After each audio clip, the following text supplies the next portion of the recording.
Ibank Standard Chartered yemeye amafaranga angana n'imiliyaridi 2,333 z'amadolari y'abanyamerika azofasha igihugu ca Tanzania mu mugambi wo kubaka ibabara ry'indarayi ryo mu bwoko bwa Standard Gauge Railway ariryo SGR.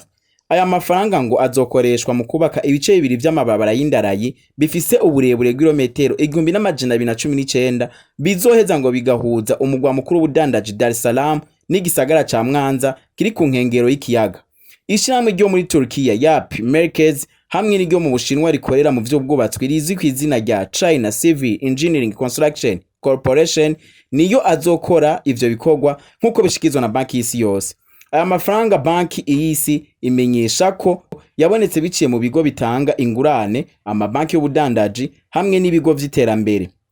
Standard Chartered ivuga ko iri barabara ry'indarayi rizofasha gutwara abantu n'ibidandazwa neza kandi ngo rizoheza rigahuza ikivuko ca Dar es Salaam n'uburere bw'iterambere bwa Tanzania hamwe n'ibihugu bibanyi. Ibi bikorwa rero ngo vyoba vyitezwe mu gufasha guteza imbere ubutunzi bw'igihugu ca Tanzania.